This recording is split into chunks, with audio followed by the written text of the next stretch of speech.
Estimados colegas, ingenieros de nuestra orden, reciban el saludo cordial de nuestra Junta Directiva del Capítulo de Ingenieros Mecánicos y Mecánicos Eléctricos del Consejo Departamental de Lima.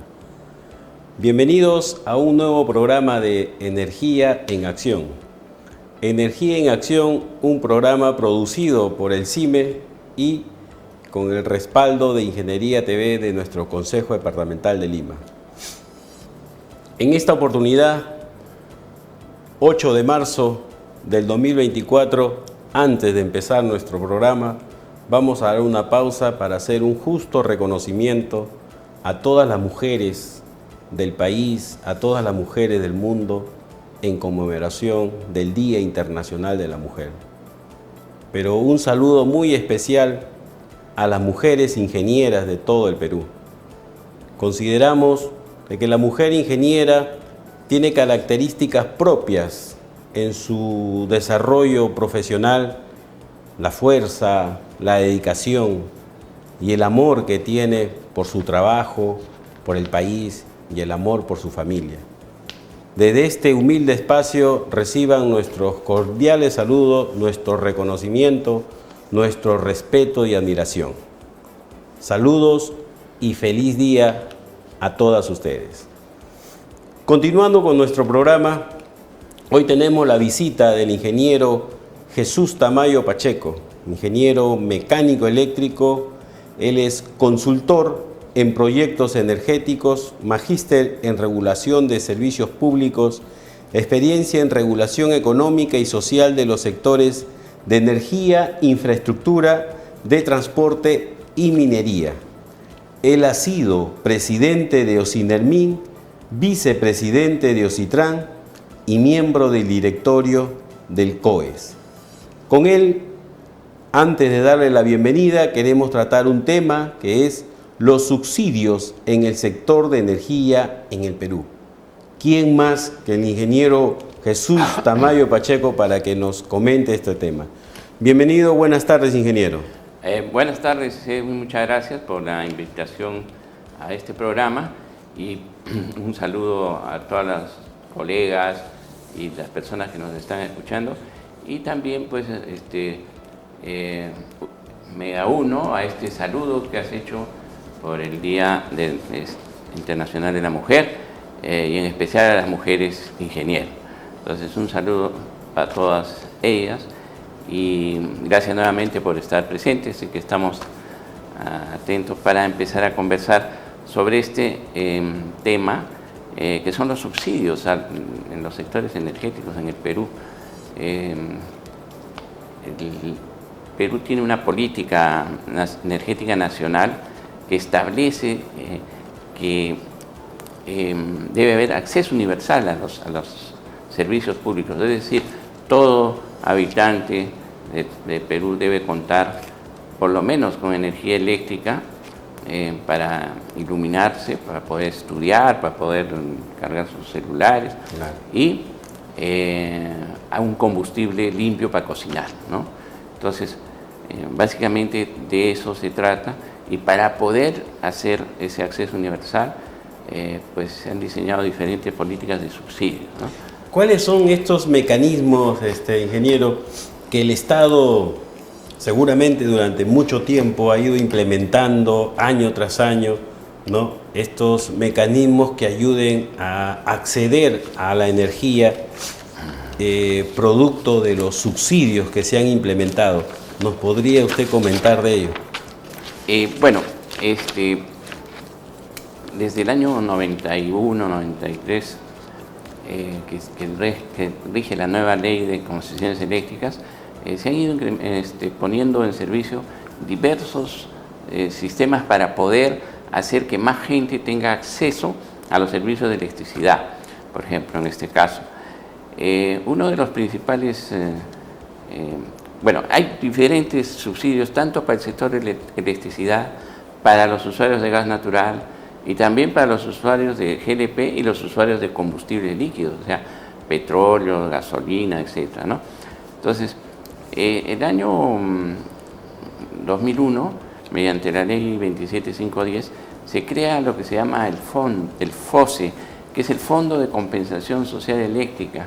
Este fondo lo que hace es ayudar a aquellos usuarios que consumen menos de 140 kilovatios hora de energía al mes, a quienes reciben un subsidio, o sea, pagan menos por kilovatio hora que los que consumen más de 140 kilovatios al mes. ¿Y quién les otorga este subsidio?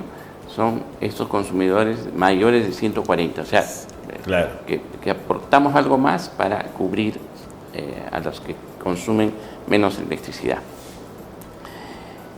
También un subsidio muy importante que existe es el Fondo para la Estabilización de Precios de los Combustibles Derivados del Petróleo, a fin de evitar estas alzas abruptas y bajadas también abruptas de los precios de los combustibles originados por diferentes acciones externas al Perú. Nosotros somos tomadores de precios, claro, de combustibles, no podemos ver, pero tomamos lo que vienen de fuera, ¿no? Claro. Entonces, el Estado ideó este fondo de estabilización de precios de combustibles, que ha sido pues muy importante desde el año 2004 que se crea hasta finales del 2022, se han dedicado 11.000 millones de soles a subsidiar combustibles, y el año 2022 ha sido el año en que más se ha subsidiado, con 3.000 millones de soles.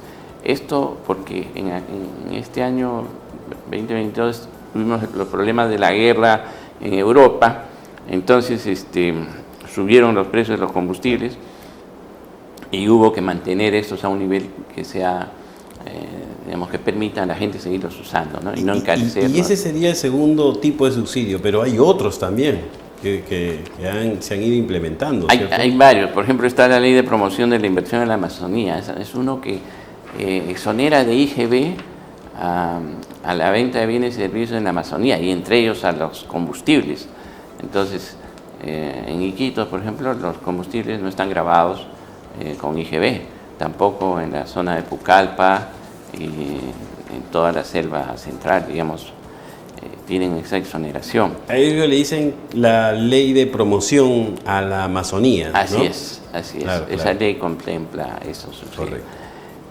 También se dio otra ley de electrificación rural.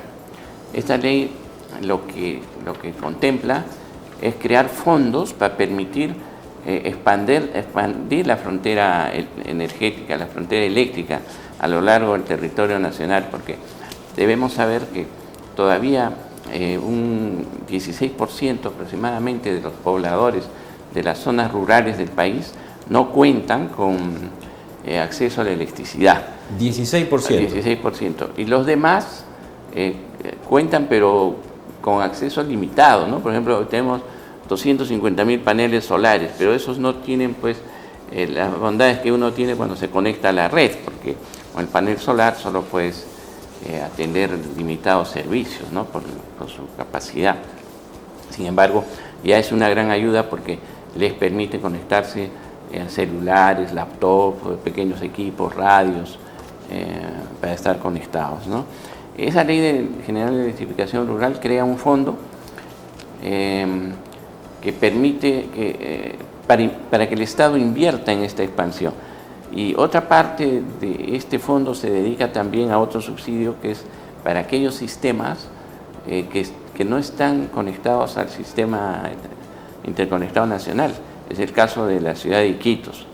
Iquitos, Loreto en general, recibe como 180 millones de soles al año en subsidios para que puedan pagar, como ellos utilizan petróleo, entonces su generación es más cara en el resto del país, pero para que paguen menos se les transfiere 180 millones aproximadamente al Este Oriente para bajar los precios. Hay una pregunta, ingeniero, ¿para que paguen menos o para que paguen igual que el resto?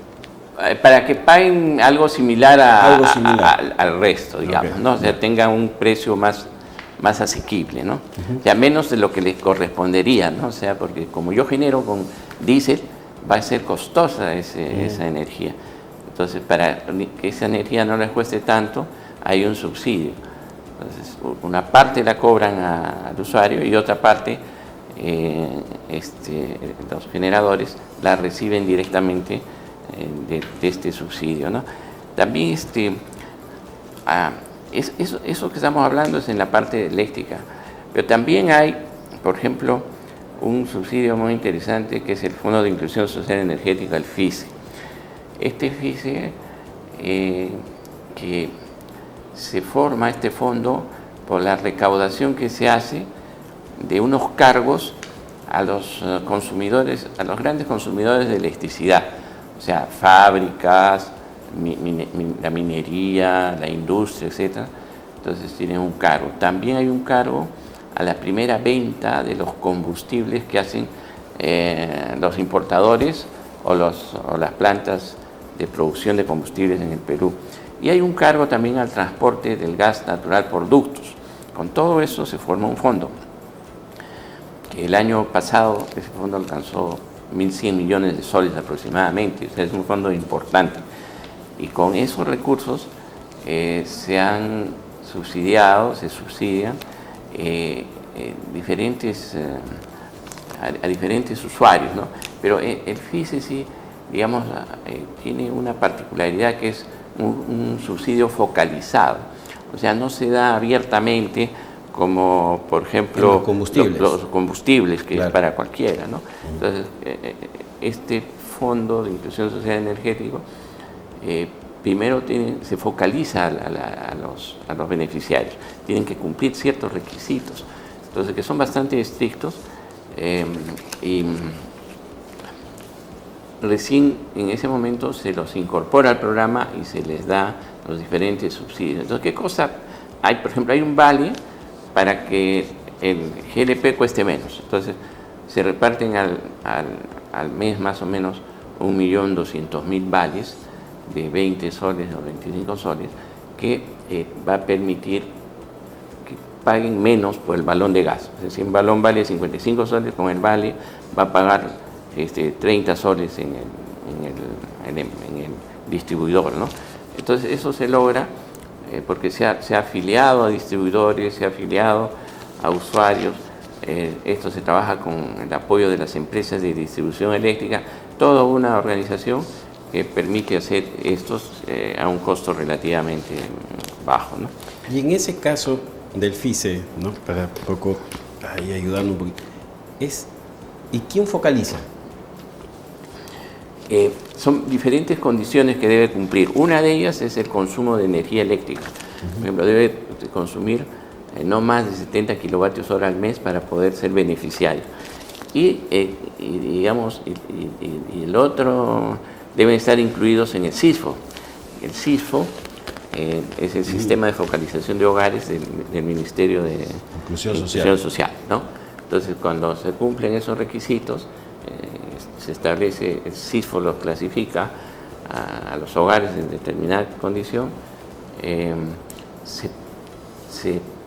usuario se acerca a la empresa de distribución eléctrica de su zona y lo incorpora en el padrón de beneficiarios. Porque la empresa de distribución eléctrica, a través del recibo de luz, es que da un código que es el vale, ¿no? Entonces hay toda una organización para poder llegar pues masivamente a todo el territorio nacional, digamos, sin tener que poner oficinas y más cosas, ¿no? Entonces creo que ahí se ha hecho un aprovechamiento bastante interesante de los recursos que ya se cuentan, ¿no? El otro apoyo importante del FISE es para el cambio de motores a los vehículos, o sea, la transformación de vehículos a gasolina a gas natural o de GLP a gas natural, que ha permitido el año pasado se incorporen como 55.000 vehículos nuevos con gas natural. Entonces, eso se hace a través de un subsidio y un préstamo, que en algunos casos lo tienen que devolver, pero hay un fondo que se devuelve, ¿no? Pero que se crea con el FISE. Después, el otro tema ha contribuido mucho con la masificación del gas natural en las ciudades, por ejemplo, primero Lima, y ahora se está expandiendo ya a otras ciudades del país que cuentan con distribuidores de gas natural, porque se apoya a la conexión interna en los domicilios. Para poder llegar hasta la cocina, desde la calle donde se pone el medidor, hay que poner una conexión interna. Esa conexión interna es financiada por el FICE. En algunos casos el usuario no paga nada, paga cero, en otros paga el 25%, en otros el 50%, dependiendo de la condición socioeconómica del usuario, ¿no? Entonces también hay un mecanismo ahí de selección, de focalización, que permite hacer esas cosas. ¿Otro tipo de mecanismo de subsidio o serían los más importantes que podríamos de repente conversar? Porque habría que ver los resultados de los mismos, ¿no? Claro. Me gustaría comentarte de algún otro, claro, y después vamos a conversar un poco de tu pregunta. Hay una ley que ha creado el mecanismo de compensación de las tarifas eléctricas residenciales. Hasta el año 2016 aproximadamente, recibíamos constantemente reclamos de pobladores que veían que las tarifas eléctricas que tenían que pagar en zonas muy alejadas del país eran pues 2 o 3 veces lo que pagábamos en Lima por kilovatio hora los habitantes de la ciudad. Entonces, con justa razón decían, ¿por qué yo pago 3 veces más?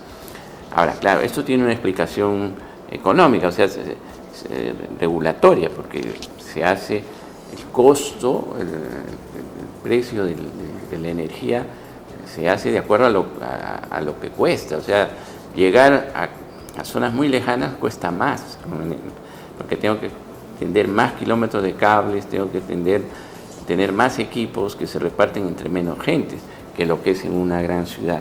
Entonces, pero la regulación no siempre contempla los aspectos sociales.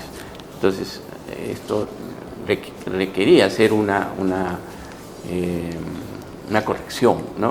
O tomar en cuenta esta problemática. Entonces se planteó esta ley de compensación, este mecanismo de compensación de las tarifas eléctricas residenciales, que lo que consiste es una especie de tarifa plana a nivel nacional. Entonces, todos pagan un poco más que Lima, pero a nivel nacional pagan lo mismo, ¿no? Por ejemplo, si en Lima se paga más o menos 70 céntimos por kilovatio hora al mes. En las zonas altas, ¿cuántos? Ahora son 80 aproximadamente, 80 centavos. Pero le debería corresponder sin un subsidio. Sin el subsidio le debería corresponder un sol 50 o un sol 60 o hasta 2 soles. ¿No? Más que el doble. Más que el doble también, sí, más que el doble. Entonces, eso ustedes lo pueden ver claramente en los pliegos tarifarios que se publican en las empresas eléctricas, claro, y lo publica también OCINELMI. Entonces, el poblador solo paga los 80, pero la empresa eléctrica recibe el total a través del subsidio dado por el FICE también, ¿no? Que son aproximadamente 15 millones de soles mensuales que se destinan para este fin, ¿no? Sería la otra parte Así es. Del gasto. Así es. Entonces la empresa no recibe todo, no pierde, claro, porque la empresa tiene que... Claro. Las tarifas cubren los costos de la empresa, ¿no? Entonces, que sea necesario. Entonces, pero para que el poblador no se afecte, se le da esta cantidad adicional. Se le cobra menos, pero se pone este subsidio. Entonces, ese es un ejemplo de un subsidio, digamos, focalizado, porque es en determinadas áreas, ¿no? Lo mismo que el vale GLP y lo mismo que las conexiones internas domiciliarias. Bueno, y como eso hay varios más mecanismos que se han diseñado para contribuir a que las personas tengan acceso a la energía, ¿no?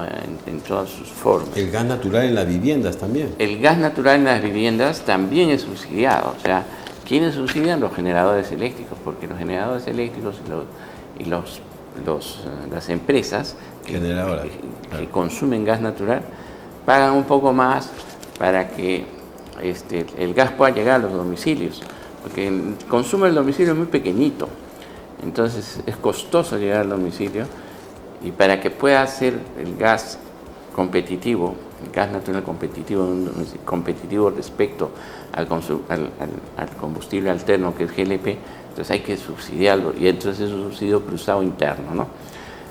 También en toda esa regulación tarifaria que se crea un fondo que ayuda a subsidiar las conexiones domiciliarias, o sea, no la parte interna, sino la parte externa, la conexión a la red que necesita la cometida y un derecho de conexión. Entonces también eso se subsidia con un fondo que se crea a través de las tarifas, ¿no? Entonces hay una serie de mecanismos que se han ideado. Pero esto ha tenido resultados, eso nos preguntaríamos, ¿no es cierto?, a lo largo de todos estos años. Claro. Bueno, sí, algunas cosas han avanzado bastante, la electrificación rural ha sido importante el avance, pero como decimos, hay todavía un 16% de pobladores que no tienen acceso a la electricidad. Entonces esto nos lleva, y también en el tema del gas natural, por ejemplo, en el acceso al gas natural, solamente 20% de las familias peruanas. Y todavía hay en zonas rurales, conversábamos, un 40% de familias que cocinan a leña. Exactamente, o sea que ni siquiera tienen GLP, ¿no? Porque claro, que no han accedido al GLP subsidiado. No han accedido al GLP subsidiado porque no pueden acceder por diferentes motivos. Uno es porque de repente en la zona no hay un distribuidor de GLP, entonces hay que promocionar que haya más distribuidores. Otro es porque tampoco tienen una cocina a gas que les sirva para usar el gas. Una inversión en una pequeña cocina a gas, muchas familias no la pueden hacer. Entonces, en algún momento se hizo un programa y se repartieron 1 millón de cocinas en todo el Perú. Entonces, quizás hay que volver a hacer ese programa y seguir ampliando esa frontera para sustituir ese consumo de leña y de bosta, que es dañino para la salud. Porque los pobladores, además de gastar en ese combustible, se hacen daño porque genera pues humos tóxicos, cenizas y esas cosas, ¿no? Entonces, cambiar por el GLP, que es un combustible si bien contaminante, pero más limpio que la leña, definitivamente. Y habrá zonas en el país que durante mucho tiempo tendrán que seguir usando el GLP subsidiado, porque va a ser muy difícil llegar con redes de gas natural. Ahí quería un poco, para avanzar el tema más o menos de los indicadores, pero indicadores en función a los antecedentes que tú has tenido. Tú comentabas de que ya había un subsidio, ¿no?, de dar un balón de gas, pero también de entregar una cocina, ¿no? Así es. O dar un punto de gas natural con acceso quizás también a una cocina. Si eso funcionó bien, podríamos decir que para mejorar esos indicadores también es muy importante la decisión gubernamental, la decisión política, porque la parte técnica parece que está demostrada de que, y la tecnología también, ¿no? Es fácil poder ayudar a resolver ese 40% a leña, o es un factor económico, o es un factor también social, que la gente se rehúsa a transitar a otro tipo de energía. ¿Qué opinas? Bueno, yo creo que hay mucho esfuerzo que todavía hay que hacer. O sea, claro, ese 40% se puede... O sea, no vamos a ponerles a todos seguramente GLP, porque también efectivamente, como tú dices, puede haber algún rechazo, ¿no? O son zonas donde son tan alejadas que ni siquiera va a haber un pequeño distribuidor, porque para vender GLP tiene que haber una tienda o un distribuidor de GLP, ¿no? Y ese distribuidor tiene que cumplir normas de seguridad, no es que van a estar en algún sitio así amontonados con las papas, ¿no?, como a veces... La bodega. La bodega, ¿no? Entonces, necesita tener un seguro, necesita ser formalizado ese distribuidor. Se han formalizado, el FI se formalizó a 5 o 6 mil distribuidores a nivel nacional, ¿no? Para que cumplan todos los requisitos de seguridad en la venta del combustible. Entonces, pero eso hay que seguir trabajando. Hay otras medidas que se pueden hacer, que son, por ejemplo, cambiar los balones metálicos que usamos por unos balones de material no metálico que pesan menos. Al pesar menos, cuando yo llevo el gas llevo y traigo el balón vacío, voy a pagar menos por el flete, entonces va a ayudar a bajar el precio. Y si yo bajo el precio, voy a llegar a más pobladores. El otro tema es difundir, tratar de propiciar que existan más plantas distribuidoras, envasadoras. A veces las plantas envasadoras están solo en las capitales de las regiones, pero no hay más allá. Entonces la distribución logística es muy costosa, ¿no?, para llegar a la población. El otro tema que se habla mucho es que en ciertas poblaciones, digamos, poner cocinas pero eléctricas, las cocinas de inducción. Claro. ¿No? Que esas cocinas consumen menos energía, digamos, necesitan menos calor para que una cocina eléctrica normal para cocinar. Entonces son cocinas especiales y también las ollas son especiales, ¿no? Claro. Ahora, en Ecuador, por ejemplo, han hecho un programa masivo de instalación, porque hay que tender desde los cables, ¿no? Pero han logrado de alguna manera bajar el consumo de GLP. O sea, es otra forma de entrar y claro, eso se puede hacer con plantas eólicas, con plantas solares, con pequeñas centrales hidroeléctricas que permitan en zonas aisladas generar electricidad también para ser usado como cocina. Pero tiene que haber programas que desarrollen eso y puedan subsidiarse, ¿no? Recursos no nos faltan. En tu experiencia, que lo habíamos conversado, ¿tú crees de que las energías renovables, ¿no?, van a poder ayudar a mejorar el acceso? Porque en realidad el subsidio, como bien lo dice, es ayudar a acceder para reducir la brecha del uso de la energía en el Perú. ¿Las energías renovables podrían ayudar a ese subsidio, a mantenerlo, a hacerlo sostenible, que es otro tema?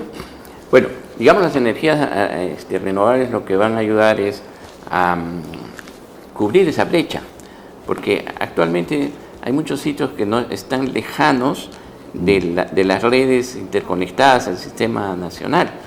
Entonces, esos sitios, llegar con cable, extender las redes es muy costoso, porque ya están muy lejos, esta última milla. Pero si yo puedo instalar a través de tecnologías de energías renovables una mini central generadora de solar combinada con diésel para la noche, como ya se ha puesto en varios sitios en la Amazonía, voy a hacer que esta brecha disminuya. Ahora, el costo evidentemente va a tener que ser subsidiado, ¿no? O sea, tiene que haber un subsidio que ayude a que los pobladores tengan acceso a esa energía. Y evidentemente eso ayuda mucho porque son subsidios focalizados. O sea, el mejor subsidio es focalizado y que no sea que sea temporal, o sea, no sea permanente.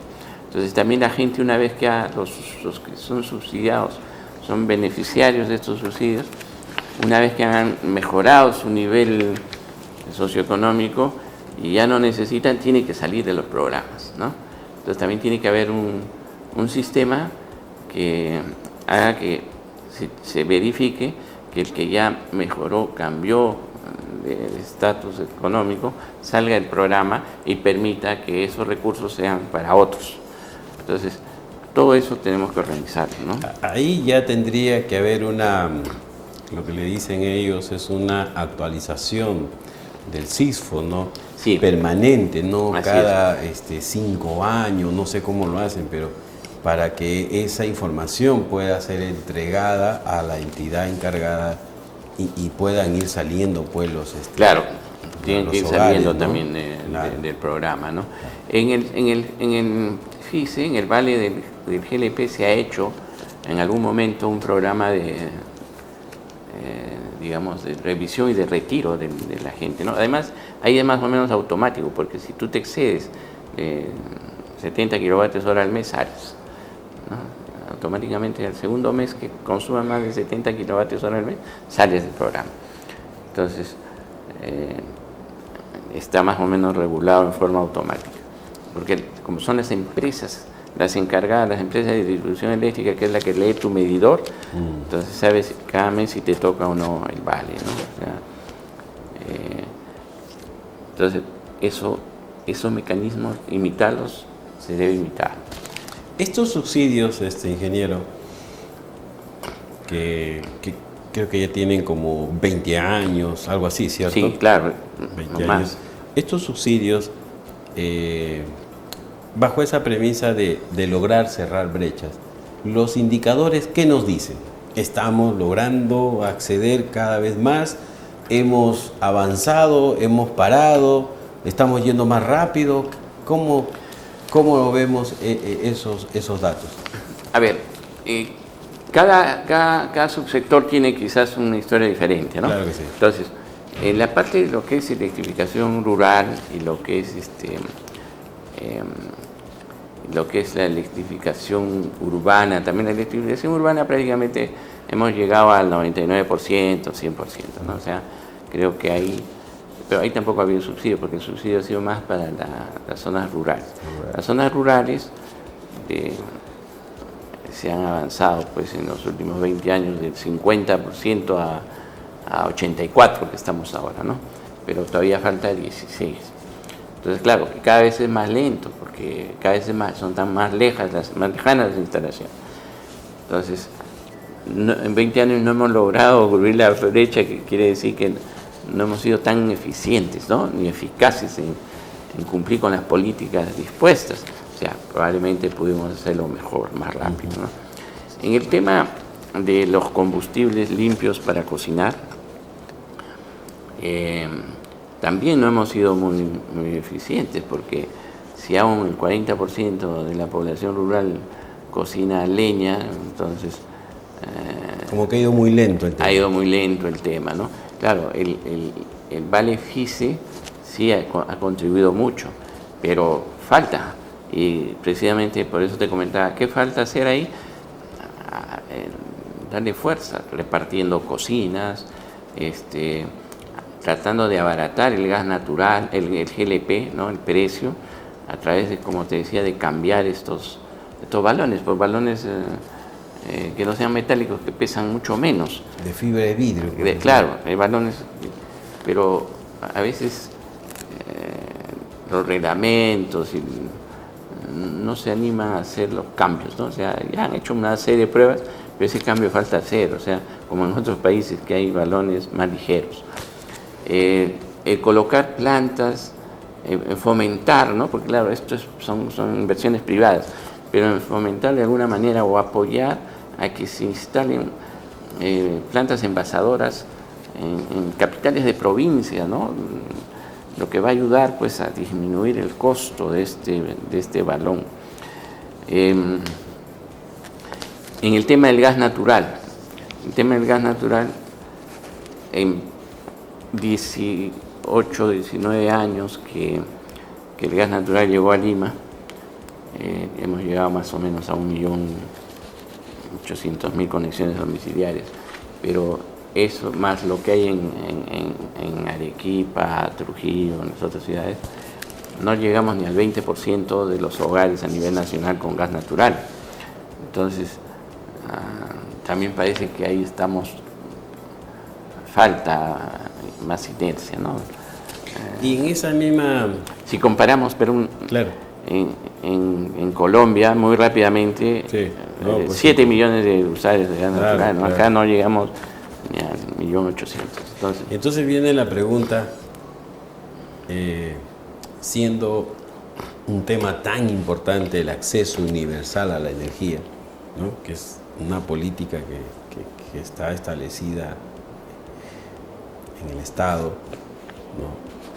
Y conociendo algunas propuestas de mejoras que tú planteas, ¿de qué depende? ¿O de quiénes depende? Bueno, Normalmente esto está en manos del Ministerio de Energía y Minas, ¿no?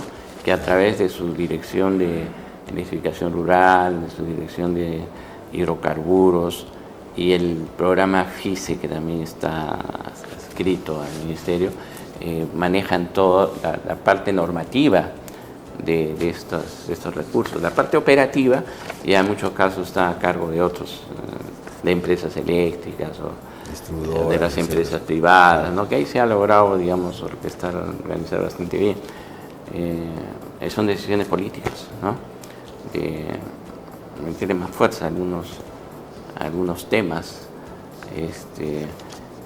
He visto... O también, porque a veces mucho como que nos quejamos, ¿no? De que la parte política, o a lo mejor a estas decisiones políticas le falta más el acompañamiento técnico, o los asesores o los técnicos no están convenciendo quizás de estos cambios y mejoras que podría hacer, porque cuando empezamos a definir este programa decíamos justamente eso, ¿no? De que queríamos un poco conversar de la problemática desde el punto de vista técnico, pero buscarle una salida, ¿no? Que permita desde el Colegio de Ingenieros, ¿no?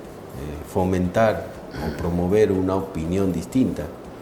Entonces, de repente el acompañamiento, no entiendo por qué tan débil la decisión cuando sabemos de que hay muchas personas que necesitan, o también hay muchos sistemas que tenemos, como gas tenemos energía eléctrica para promover, para construir energías renovables, somos potenciales. Entonces, me parece que por un lado la decisión política es importante, pero parece que el acompañamiento técnico no nos está ayudando muy bien.